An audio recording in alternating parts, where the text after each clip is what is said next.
Hello and welcome to another morning shower aha moment. My name is Suzanne and I am your intuition coach.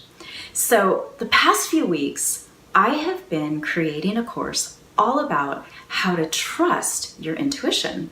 And I'm still putting the final touches on the completed project, but I had an aha moment that struck me that I'd like to share with you. So I have been immersed in this project, and I cannot tell you how many shiny objects asked me to look away from this project.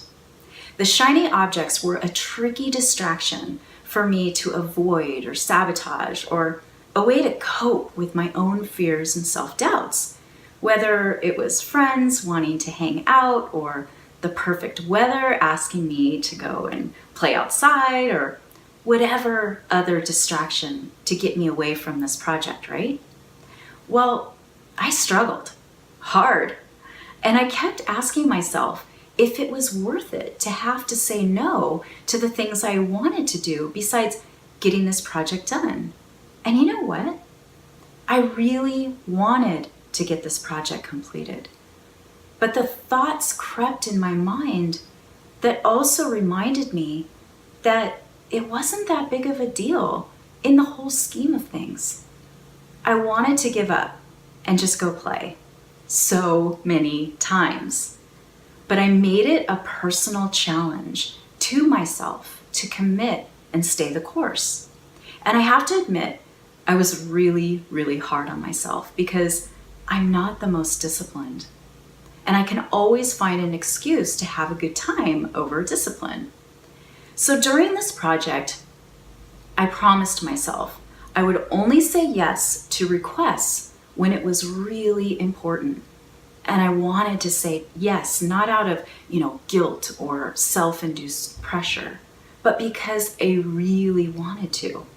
But a good friend of mine from many, many, many years ago reconnected, and we set up a lunch date last Friday, and it was awesome.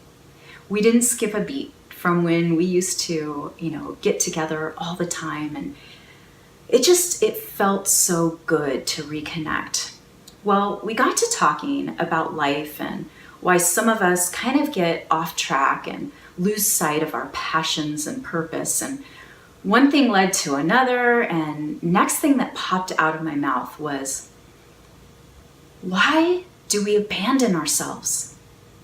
When did we start putting other priorities over our own passions and creations? These creations are actually our own inner babies wanting to be born. These intuitive thoughts, ideas, feelings, wishes, desires are our babies. Why would we abandon our own babies? The conversation got really deep, and I have been sitting with this insight for several days, and more aha moments have been popping up for me. But what I want to share in this condensed version is this. Inside each of us is one or several unexpressed and abandoned intuition babies who we set aside like a neglected stepchild. Unless we are living our fullest life, we have parts of us that are unexpressed and abandoned, and it's kind of a tragedy. It might be as simple as having the courage to speak up when someone is dominating the conversation all the time, or telling your spouse that, you know what, you really don't want to go to the football games every weekend, or you just want to express that burning desire that is inside of you through a creative outlet. What intuition baby have you abandoned lately? Don't abandon that little intuitive being inside of you, no matter what. Trust yourself. So there you have it. If you liked this message and you want more aha moments, like the video and subscribe and share the love by passing this message along. And when you are ready to get clear insight on one of your big decisions, send me a private message by emailing me at suzanne@revivewithenergy.com. Until next time, bye-bye.